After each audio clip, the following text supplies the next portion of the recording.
अब की बारी ना पापा दैदा मोर गवानवा अब की बारी ना पापा दैदा मोर गवानवा अब की बारी ना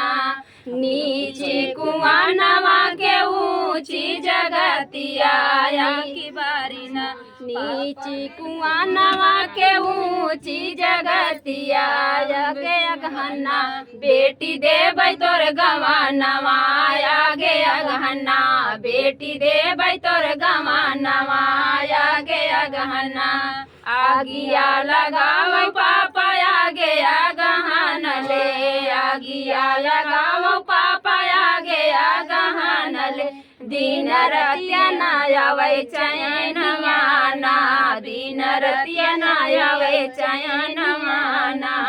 नीचे कुआनवा के ऊंची जगतिया अब की बारी ना चाचा दैदा मोर गवानवा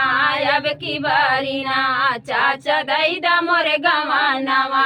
अब की बारी ना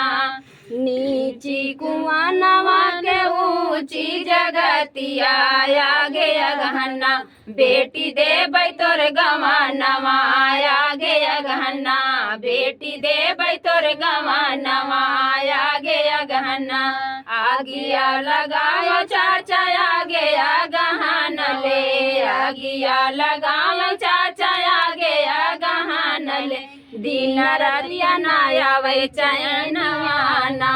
दिन रतिया ना आवे चैनवाना नीची कुआनवा के ऊंची जगतिया नीची कुआनवा के ऊंची जगतिया अब की बारी ना भैया दैदा मोर गवानवा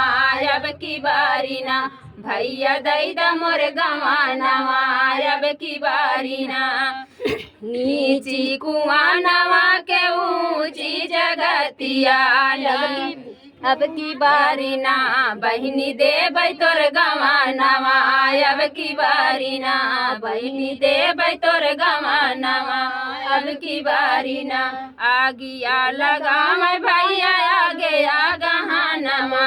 आगिया लगायो भैया आगे अगहनल दिन रतिया ना आवे चैनवा ना दिन रतिया ना आवे चैनवा ना। तो फ्रेंड गीत कैसा लगा कमेंट बॉक्स में बताना और दीदी के चैनल को